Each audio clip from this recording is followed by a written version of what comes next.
ЈСП има само 200 активни автобуси, а возниот ред не е променат од 2012 кога возеле 350 автобуси. За овој проблем денес алармираше директорот на ЈСП на седница на Советот на град Скопје.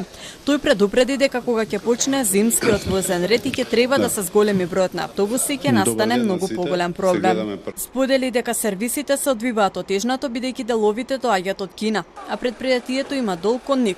Директорот Кушовски кажа дека 27 автобуси немаат клима и побара помош од советниците на град Скопје.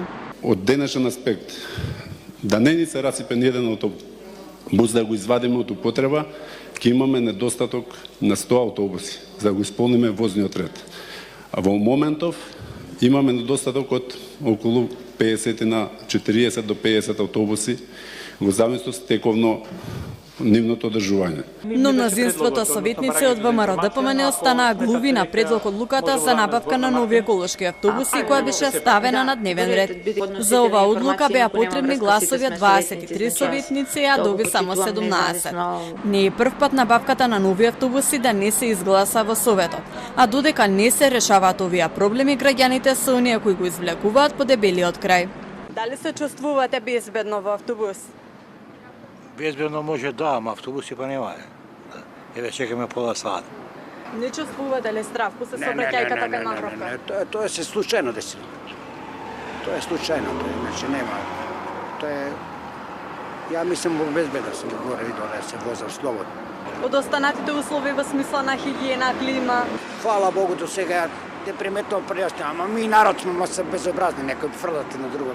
Во државните пак некако има клима, во приватните нема ни клима, нити прозор, нити ништо, ужасно ништо. Пус не се редовни како што ги пишува.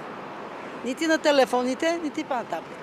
Обвинителството истражува сообраќајката која се случи на 8 јули кога автобус на ЈСП удри во бетонска жардинјера кај Мавровка. Минатиот понеделник возачот на адвокатниот автобус изгубил контрола врз возилото, отишол лево и удрил во бетонска жардинјера. Од обвинителството денес соопштија дека ќе се извршат разговори со лица кои биле сведоци на настанот и ќе се испита исправноста и одржувањето на автобусот. Ангажирано е вешто лице од областа на машинството, издадена е наредба за преземање мерки до МВР Биро за јавна безбедност да обезбеди податоци и документација од ЈСП Скопје во однос на одржувањето, сервисирањето и исправноста на автобусот како и организацијата на работниот процес. При сообраќајката со повреди се здоби возачот и двајца патници. По настанот, возачот на автобусот Февзи Арифини солзи раскажа дека се возат неисправни автобуси, а тогаш директорот Кушовски имаше спротивставен став. Тврдеше дека сите возила кои се обраќаат се исправни, но сега на површина ги изнесе сите проблеми со кои се соочува ЈСП.